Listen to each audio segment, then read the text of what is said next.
Hey guys, इस video पे हम नेक्स्ट पार्ट करने वाले हैं सिंथेटिक पॉलीमर्स का। इससे प्रीवियस वीडियो पे हमने एडिशन पॉलीमर्स का मैकेनिज्म देखा था, जिसमें हमने फ्री रेडिकल मैकेनिज्म और आयोनिक मैकेनिज्म को डिस्कस किया था।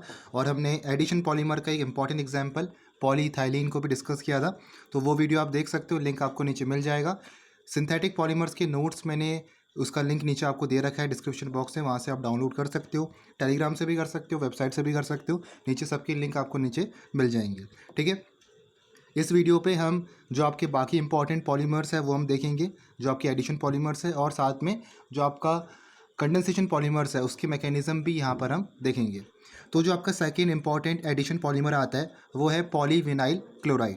इससे पहले हमने क्या देखा था? इससे पहले हमने पॉलीइथाइलीन में हमने HDP और LDP हाई डेंसिटी पॉलीथीन और लो डेंसिटी पॉलीथीन को डिस्कस किया था। अब हम दूसरा यहाँ पर जो इम्पोर्टेंट पॉलीमर है पॉलीविनाइल क्लोराइड, ये आपका एक एडिशन पॉलीमर है। ये भी आपको एग्जामिनेशन पे पूछा जाता है, तो इसको हम देखने वाले हैं। तो ये कैसे ऑप्टेन होता है आपका polyvinyl chloride polymer? It is obtain by polymerising vinyl chloride. जो आपके पास विनाइल क्लोराइड है, इसका पॉलीमराइजेशन होता है PVC पे। जो मोनोमर है वो आपके पास विनाइल क्लोराइड है। उसका फॉर्मूला क्या है? CH2 double bond CH single bond Cl। ठीक है, तो हमारे पास जो इतना ग्रुप होता है CH2 double bond CH single bond, जिसे हम कहते हैं विनाइल ग्रुप। और अगर आपके पास साथ में क्लोरीन है या आपके पास Br है तो उसको हम कहेंगे विनाइल हैलाइड। अभी आपके पास क्लोरीन है तो कहोगे विनाइल क्लोराइड। ब्रोमाइड होता, ब्रोमीन होता तो कहोगे विनाइल ब्रोमाइड। ठीक है, अगर आपके पास यहाँ पर CN होता तो आप कहते हैं विनाइल सैनाइड। तो ये जो CH2 double bond CH single bond है, ये होता है आपका विनाइल ग्रुप। तो यही आपका मोनोमर होता है यहाँ पर विनाइल क्लोराइड PVC पे। इसका पॉलीमराइजेशन होता है। ठीक है, और मिलेगा क्या आपको? PVC मिलेगा। ये डबल बॉन्ड आपका ब्रेक होगा, CH2 single bond CH single bond Cl और सिंगल बॉन्ड, ऐसे ही आपके बहुत सारे जो मोनोमर यूनिट्स होंगे वो कंबाइन होंगे विनाइल क्लोराइड के, और आपको यहाँ पर PVC पॉलीमर देंगे। PVC is used in manufacture of imitation leather. Imitation leather के मैन्युफैक्चर में यूज़ होता है, फ्लोर कवरिंग में यूज़ होता है, कॉरिगेटेड रूफिंग मटेरियल की तरफ यूज़ होता है, और ग्रामोफोन रिकॉर्ड्स में आपका यूज़ होता है। तो कभी कभी यूजेस भी आपसे PVC के पूछे जाते हैं। Vinyl chloride is obtain from acetylene bye treatment with HCl in the presence of HgCl2। ये जो आपको विनाइल क्लोराइड यहाँ पर दिख रहा है, ये मिलता कैसे है आपको? ये मिलता है आपको एसिटिलीन से। हमारे पास एसिटिलीन का फॉर्मूला ये होता है CH ट्रिपल बॉन्ड CH। इसकी रिएक्शन जो आप HCl से कराओगे in the presence of mercury chloride, तो आपको विनाइल क्लोराइड यहाँ पर मिलेगा। जो ट्रिपल बॉन्ड है इसमें आपका ये सिंगल बॉन्ड में डबल बॉन्ड में कन्वर्ट होता है, और ये जो क्लोरीन है ये आपका इस कार्बन से बॉन्ड बना के आपको विनाइल क्लोराइड यहाँ पर देगा। तो इस तरीके से आपका यहाँ पर इसका फॉर्मेशन होता है। नेक्स्ट आपके पास जो इंपॉर्टेंट एडिशन पॉलीमर है वो है ऑरलोन। इसको हम PN करे भी बोलते हैं, पैन करके। इसका मतलब है पॉली एक्राइलो नाइट्राइल। ठीक है, it is obtain by polymerising vinyl cyanide, या जिसे हम एक्राइलो नाइट्राइल भी कहते हैं। Orlon is used as a synthetic textile fibre in clothing and carpeting. Synthetic textile fibre की तरह आपका यूज़ होता है क्लोथिंग मटेरियल पे, कारपेटिंग पे। किस तरीके से बनता है आपका ओलोन पॉलीमर? विनाइल सैनाइड से बनता है। ये आपके पास विनाइल सैनाइड है, इसको हम एक्राइलो नाइट्राइल भी कहते हैं। CH2 double bond CH single bond CN। जैसा अभी मैंने कहा कि CH2 double bond CH single bond, इतना ग्रुप आपका विनाइल ग्रुप होता है। CN अटैच है तो हम बोलेंगे इसको विनाइल सैनाइड, या कह सकते हो एक्राइलो नाइट्राइल, क्योंकि CN को हम नाइट्राइल भी कहते हैं, तो एक्राइलो नाइट्राइल भी कह सकते हो। ठीक है, तो ओलोन का दूसरा नाम होता है पॉली एक्राइलो नाइट्राइल। पॉलीमराइज करोगे तो ये आपका डबल बॉन्ड ब्रेक होगा, CH2 single bond CH single bond CN up to so on. तो ऐसे आपकी बहुत सारी मोनोमर यूनिट्स होंगे, तो मैंने इसको N करके शो कर दिया, और इसको हम कहते हैं इस पॉलीमर को ऑरलोन या PAN polyacrylonitrile. Fourth जो आपके पास important most important addition polymer है वो आता है टेफ्लॉन। इसको हम पॉली टेट्राफ्लोरोइथाइलीन या पॉली टेट्राफ्लोरोइथीन भी कहते हैं। शॉर्ट में इसका नाम होता है PTFE, टेफ्लॉन पॉलीमर। ठीक है, टेफ्लॉन का जो मोनोमर होता है वो होता है आपके पास tetrafluoroethene, CF2 double bond CF2। ये आपके पास इसका मोनोमर होता है टेफ्लॉन का। तो डबल बॉन्ड ब्रेक होगा, CF2 सिंगल बॉन्ड CF2। ऐसे बहुत सारे मोनोमर आपके यूनिट्स होंगे टेट्राफ्लोरोइथीन के, और वो कंबाइन होंगे आपके पॉलीमर बनाएंगे Teflon. Teflon is manufactured by heating PTFE, मतलब पॉली टेट्राफ्लोरोइथीन, जो आपका ये वाला है। प्रेजेंस ऑफ परऑक्साइड होता है और अमोनियम परसल्फेट कैटलिस्ट। और टेफ्लॉन की मैन्युफैक्चरिंग पे जो कैटलिस्ट आपका यूज़ होता है वो यूज़ होता है आपका या तो परऑक्साइड इफेक्ट, परऑक्साइड होता है, या तो आपका अमोनियम परसल्फेट जिसका फॉर्मूला है NH4 whole twice S2O8। High pressure पे आपका यहाँ पर टेफ्लॉन का मैन्युफैक्चर होता है।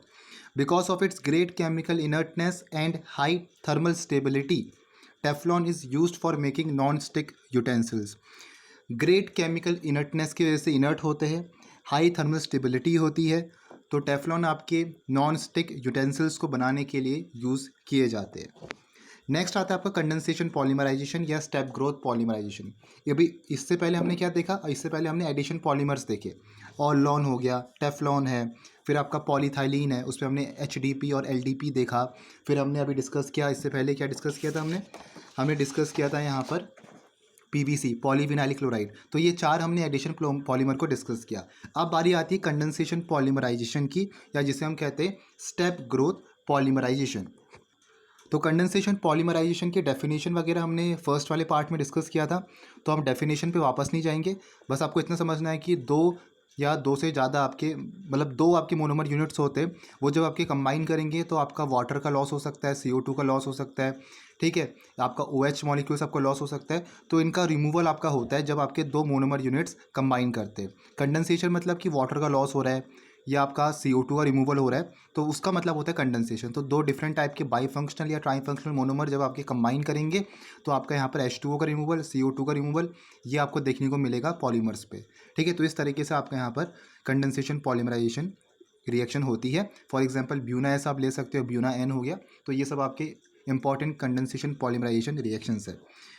अब हम बात करें कुछ इंपॉर्टेंट कंडेंसेशन पॉलीमर्स के बारे में। तो हम यहाँ पर दो तीन उसके डिस्कस करेंगे जो इंपॉर्टेंट कंडेंसेशन पॉलीमराइजेशन पॉलीमर्स आपके होते हैं, जैसा आपका पॉलीअमाइड्स हो गया, पॉलीएस्टर्स हो गए, फिर आपका बेकेलाइट आता है, यूरियल फॉर्मल्डिहाइड रेजिन्स आते हैं। तो ये कुछ इंपॉर्टेंट कंडेंसेशन पॉलीमर्स हैं। तो एक एक करके डिस्कस करते हैं इसको। सबसे पहले आपका पॉलीअमाइड्स आता है, ये आपका इंपॉर्टेंट कंडेंसेशन पॉलीमर है। तो पॉलीअमाइड्स क्या होते हैं? Polymer which have amide linkage are called polyamides. वो पॉलीमर जिसमें अमाइड लिंकेज आपको मिलेगी, एमाइड लिंकेज मतलब CONH वाली लिंकेज आपको मिलेगी, तो उस पर वो पॉलीमर आपके पॉलीअमाइड्स यहाँ पर कहलाएंगे। These are prepared by the condensation polymerisation of dibasic acids with diamines or their equivalent. और ये जो आपके कंडेंसेशन पॉलीमर्स होते हैं ये किस तरीके से फॉर्म होते हैं? कंडेंसेशन पॉलीमराइजेशन होता है किनके बीच में? डाइबेसिक एसिड्स के बीच में और डायमीन्स के बीच में, और इनके इक्विवेलेंट्स होते हैं। तो इनके बीच में एक तो आपको डाइबेसिक एसिड्स दिखेगा और एक आपको डायमीन्स दिखेगा, तो इनके बीच में आपका कंडेंसेशन पॉलीमराइजेशन होता है और वहाँ से आपको पॉलीअमाइड्स मिलते हैं, ठीक है। इन टाइप के जो पॉलीमर्स होते हैं पॉलीअमाइड्स को, तो these polymers are commonly called nylons भी। इस पॉलीमर्स को हम नाइलॉन्स भी कहते हैं पॉलीअमाइड्स को। क्लियर हो गया? नेक्स्ट देखो क्या है, नाइलॉन 6,6। सबसे पहला इंपॉर्टेंट जो आपका पॉलीअमाइड आता है वो है आपका नाइलॉन 6,6। तो नाइलॉन 6,6 के बारे में क्या लिखा है? It is manufactured by the condensation polymerisation of adipic acid and hexamethylene diamine. सबसे पहला जो आपका पॉलीअमाइड है, पॉलीअमाइड कंडेंसेशन पॉलीमर्स के अंदर आते हैं, और पॉलीअमाइड्स का सबसे पहला एग्जाम्पल है, सबसे पहला आपका पॉलीमर है नाइलॉन 6,6। तो नाइलॉन 6,6 का मैन्युफैक्चरिंग कैसे होती है? कंडेंसेशन पॉलीमराइजेशन रिएक्शन से होती है। किनके बीच में? दो आपके जो मोनोमर यूनिट्स होते हैं, एक आपके पास एडिपिक एसिड है, दूसरा आपके पास हेक्सामिथाइलिन डायमीन है। एडिपिक एसिड का फॉर्मूला ये होता है COOH CH2 whole 4 COOH, adipic acid है। और दूसरा आपके पास है हेक्सामिथाइलिन डायमीन, NH2 बीच में CH2 होल 6, ठीक है। तो करेंगे क्या पहले, ये इन दोनों कॉम्बिनेशन से आपका सॉल्ट फॉर्म होता है 1:1 रेशियो पे। हाई प्रेशर में आपका यहाँ पर ये रिएक्शन होती है, टेम्परेचर आपके पास 525 केल्विन है। पॉलीमराइजेशन होगा, 2N-1 H2O मॉलिक्यूल्स का रिमूवल होता है और आपको मिलता है यहाँ पर नाइलॉन 6,6। कैसे हुआ आपका पॉलीमराइजेशन? OH आपका यहाँ से रिमूव हुआ और एक हाइड्रोजन आपका यहाँ से रिमूव हुआ, मतलब H2O का रिमूवल हुआ है, ठीक है। क्योंकि कंडेंसेशन है, कंडेंसेशन मतलब क्या? H2O का रिमूवल होगा, या तो आपका OH का भी रिमूवल हो सकता है, CO2 का भी हो सकता है, NH2 का भी हो सकता है। यहाँ पर क्या हो रहा है? H2O का रिमूवल हो रहा है, ठीक है। OH आपका यहाँ से गया, एक हाइड्रोजन यहाँ से गया, H2O रिमूव हो गया, और C double बॉन्डो CH2 whole 4 C double बॉन्डो, और क्या मिला? सिंगल बॉन्ड NH, क्योंकि एक H यहाँ से गया, एक OH आपका यहाँ से गया, H2O रिमूव हो गया, NH single bond CH2 whole 6 single bond NH, क्योंकि आगे भी आपके और होंगे पॉलीमर्स, सॉरी आगे आपके और मोनोमर्स होंगे, तो वो भी कंबाइन करेंगे और वहाँ से आपका वाटर का मॉलिक्यूल का लॉस होगा और आपको यहाँ पर पूरा ये नाइलॉन 66 पॉलीमर मिलेगा। तो इस तरीके से आपका नाइलॉन 66 पॉलीमर मैन्युफैक्चर होता है और ये आपका एक पॉली एमाइड है, क्योंकि इसमें आपका कौन सी लिंकेज है, CONH वाली लिंकेज है। एमाइड आपके यही तो फंक्शनल ग्रुप होते हैं CONH2 वाले, तो CONH आपका जो यहाँ पर लिंकेज है वो एमाइड लिंकेज है, तो इसको हम नाइलॉन 66 पॉलीमर यहाँ पर ये इसको हम कहते हैं। और मोनोमर कौन से, एडिपिक एसिड और हेक्सामिथाइलिन डायमीन। दूसरा आता है नाइलॉन 6। नाइलॉन 66 भी कह रहे हैं हम इसको, 66 नाम क्यों रखा, क्योंकि आपके 6 कार्बन इसमें भी है, 6 कार्बन इसमें भी है, तो नाइलॉन 66 उसको हम कहते हैं। ठीक है, नाइलॉन 6 और पर्लॉन। नेक्स्ट है आपका जो इंपॉर्टेंट पॉलीएमाइड वो है नाइलॉन 6 या पर्लॉन। तो इसमें जो आपका मोनोमर होता है वो होता है कैप्रोलैक्टम। ये है आपके पास कैप्रोलैक्टम, ये आपका मोनोमर है नाइलॉन 6 का। ये बनता कैसे, पहले उसको भी हम देखेंगे। The monomer caprolactam are on heating with water at high temperature polymerisation gives nylon 6। Caprolactam का क्या होता है, पॉलीमराइजेशन होता है हाई टेम्परेचर में और वो हमें यहाँ पर नाइलॉन 6 देता है। लेकिन पहले हम देखेंगे कैप्रोलैक्टम बनता कैसे है। साइक्लोहेक्सेन हमारे पास इनिशियल कंपाउंड रहता है, साइक्लोहेक्सेन मॉलिक्यूल। ऑक्सीडेशन इसका होगा, साइक्लोहेक्सेन आपका एक पेट्रोकेमिकल है, ऑक्सीडेशन इसका होगा, साइक्लोहेक्सेन आपको मिलेगा। हाइड्रोक्सी अमीन के साथ रिएक्शन होती है, H2O का रिमूवल होता है और आपको मिलता है साइक्लोहेक्सेन ऑक्साइड। ठीक है, फिर इसकी रिएक्शन करवाओगे कॉन्क H2SO4 के साथ, तो आपको यहाँ पर कैप्रोलैक्टम मिलता है। यहाँ पर आपका रीअरेंजमेंट होता है और कैप्रोलैक्टम आपको मिलेगा यहाँ पर। क्लियर हो गया। तो फ्रॉम साइक्लोहेक्सेन आपको मिलता है कैप्रोलैक्टम, ऑक्सीडेशन करोगे साइक्लोहेक्सेन हाइड्रोक्सिल अमीन के साथ रिएक्शन करवाई, H2O का रिमूवल हुआ, साइक्लोहेक्सेन ऑक्साइम मिलेगा, ये ऑक्साइम है आपके पास। कॉन्क H2SO4 के साथ रिएक्शन करवाओगे कैप्रोलैक्टम मिलेगा। ठीक है, फिर क्या मिलेगा आपको, देखो कैप्रोलैक्टम को हीट करोगे तो उसमें होगा क्या, यहाँ पर हीट कैसे करेंगे, विथ वाटर, वाटर के साथ हम हीट करेंगे तो आपको मिलता है 6 अमीनो हेक्सानोइक एसिड। ये एक टाइप का इंटरमीडिएट आपको बीच में मिलता है। इसके बाद हीट करने पे आपका यहाँ पर वाटर का लॉस होता है और आपको फाइनली मिलता है यहाँ पर नाइलॉन 6। ठीक है, तो इस तरीके से आपको ये जो चेन है ये ओपन हो जाती है, यहीं पर आपकी ओपन हो जाती है चेन और इसके बाद आपका हीट करने पे H2O का रिमूवल होता है, तो H2O के रिमूवल से आपको यहाँ पर नाइलॉन 6 मिलेगा। ठीक है, आपका H2 यहाँ से गया और O आपका एक यहाँ से गया और आपको ये ऐसी बहुत सारे जो मोनोमर यूनिट्स होंगे कंबाइन होंगे, नाइलॉन 6 आपको यहाँ पर देंगे। ठीक है, नाइलॉन 6 क्यों कहा हमने, 6 नाम क्यों पड़ा, क्योंकि कैप्रोलैक्टम में आपके 6 कार्बन है, 1 2 3 4 5 6। ठीक है, तो 6 कार्बन है इसलिए आपका नाम इसका नाइलॉन 6 या पर्लॉन भी इसको हम कहते हैं। यूज़ देख लो, it is used for the manufacture of tyre cords की मैन्युफैक्चरिंग पे, फैब्रिक्स के मैन्युफैक्चरिंग पे और माउंटेनियरिंग रोप्स की मैन्युफैक्चरिंग में आपके ये यूज़ होते हैं। नेक्स्ट आपके पास पॉलीएस्टर। पहले हमने पढ़ा पॉलीएमाइड्स, जो कंडेंसेशन पॉलीमर्स का एक इंपॉर्टेंट पॉलीमर है पॉलीएमाइड्स। उसके अंदर क्या क्या देखा हमने, उसके अंदर हमने देखा नाइलॉन 6 देखा, हमने नाइलॉन 6 और पर्लॉन डिस्कस करा, तो ये दो हमने इंपॉर्टेंट डिस्कस करे पॉलीएमाइड्स। अब आता है पॉलीएस्टर्स। पॉलीएस्टर्स भी आपका कंडेंसेशन पॉलीमर है। पॉलीएस्टर्स क्या होते हैं, पॉलीएस्टर्स में आपको एस्टर लिंकेजेस मिलेगी। Polyester which have ester linkages are called polyesters and are prepared by condensation polymerisation of diacids with diols. उसमें क्या था आपका पीछे, उसमें आपका डाई बेसिक एसिड्स और डाई अमीन्स कंडेंसेशन पॉलीमराइजेशन करते थे, डाई बेसिक एसिड और डाई अमीन्स। यहाँ पर क्या होगा पॉलीएस्टर पे, पॉलीएस्टर में डाई एसिड्स और डायोल्स ये दो आपके कंडेंसेशन पॉलीमराइजेशन करेंगे और इसमें आपको एस्टर लिंकेज देखने को मिलेगी। इंपॉर्टेंट एग्जांपल क्या है पॉलीएस्टर का, टेरिपीन या डेक्रोन। टेरिपीन या Dacron is the best example of polyesters. ठीक है, इथेन 1,2 डायोल और टेराथैलिक एसिड ये दो हमारे मोनोमर्स होते हैं डेक्रोन के या किसके, टेरिपीन के। ये आपका टेरेपीन नहीं है, टेरेलीन है, सॉरी टेरापीन नहीं है वो टेरालीन है। ठीक है, टेरापीन दूसरा होता है। तो डेक्रोन का जो आपका ये एक तो डेक्रोन हो गया आपका पॉलीमर, या उसको आप कह सकते हो टेरालीन, वैसे ज़्यादातर डेक्रोन ही हम कहते हैं। तो डेक्रोन का जो आपका मोनोमर होता है वो टेराथैलिक एसिड है और इथेन 1,2 डायोल है। इथेन 1,2 डायोल का फॉर्मूला ये है, टेराथैलिक एसिड का बीच में फिनाइल बेंजीन रिंग होगी, यहाँ से COOH पैरा पोजीशन पे। क्लियर हो गया। तो दो मोनोमर हमने यहाँ पर लिए।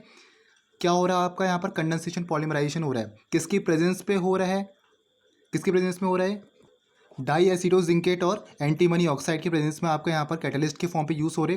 420 to 460 केल्विन टेम्परेचर है, कंडेंसेशन पॉलीमराइजेशन है। तो सिंपल आपको इतना समझना है कि H2O का रिमूवल हो रहा है, यहाँ पर OH आपका यहाँ से गया, एक हाइड्रोजन यहाँ से गया, तो आपका होगा क्या यहाँ पर एक हाइड्रोजन यहाँ से भी जाएगा क्योंकि यहाँ से भी आपके और टेराथैलिक एसिड मोनोमर्स होंगे, तो वहाँ से भी आपका OH जाएगा।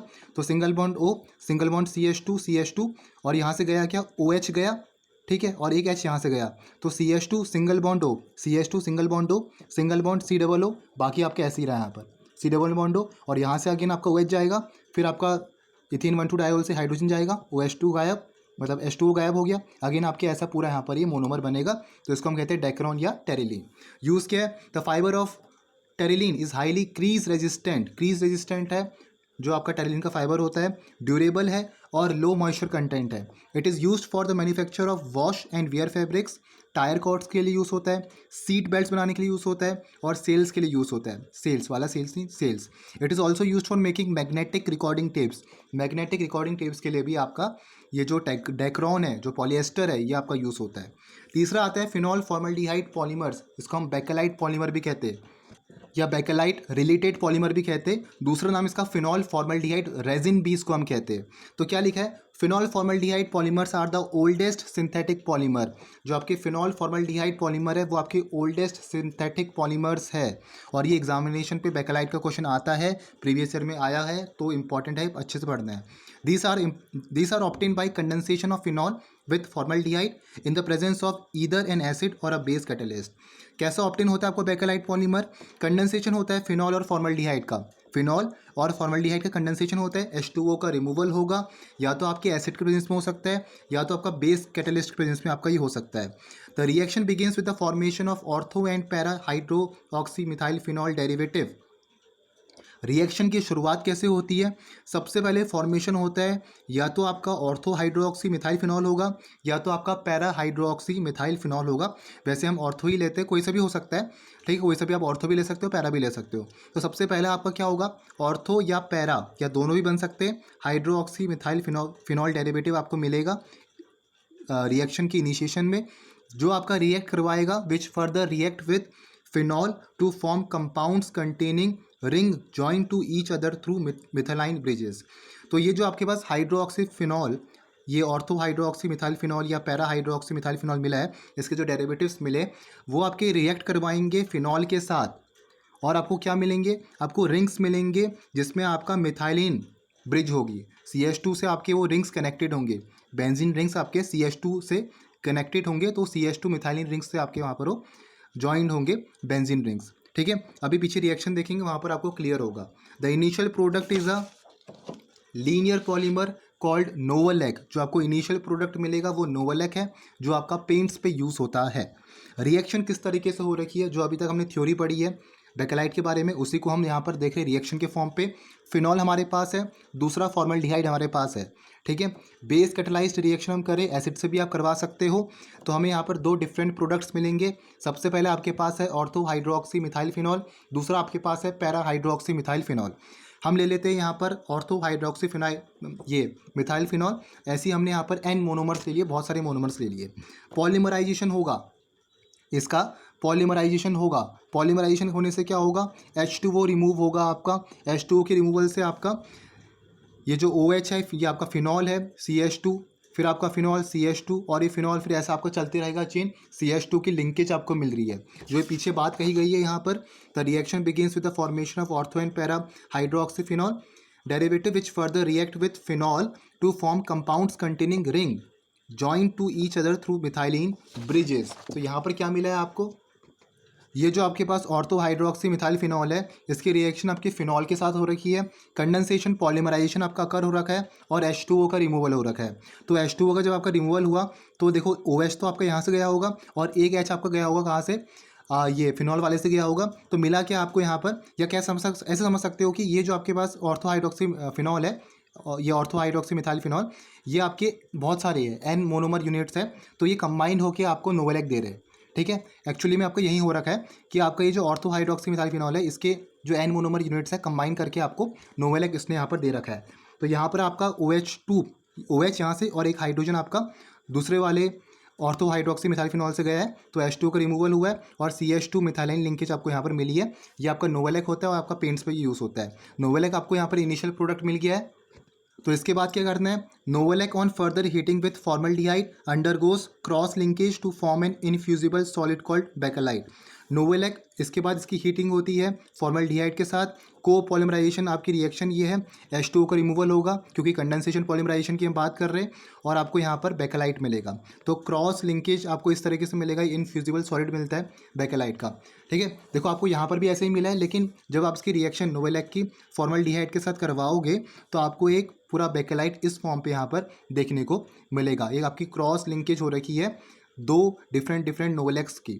ठीक है, जब आपने फॉर्मल्डिहाइड से रिएक्शन करवाई है तब को पॉलीमराइजेशन आपका अकर हो रखा है। तो इस तरीके से आपका बेकेलाइट फॉर्म होता है। ये आपका एक क्रॉस लिंक्ड पॉलीमर है और पूछा जाता है इसका सिंथेसिस।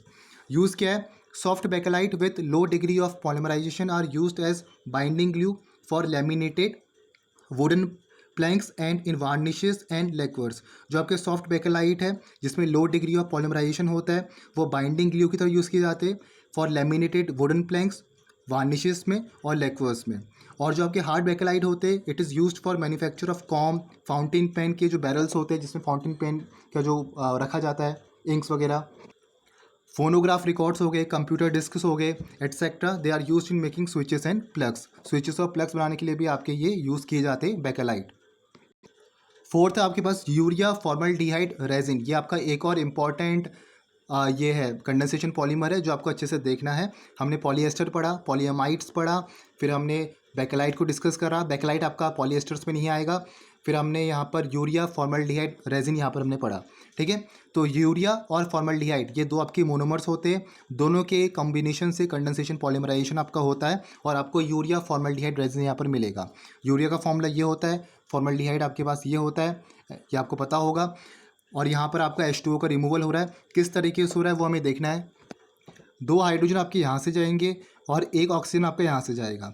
ठीक है, तो क्या मिलेगा आपको? NH single C double bond O, NH single bond CH2। Again आपका ऐसे ही होगा, H2 यहाँ से जाएगा, एक ऑक्सीजन आपके यहाँ से जाएगा CH2, फिर आगे भी ऐसे ही होगा, C double bond O, NH single bond CH2 up to Son.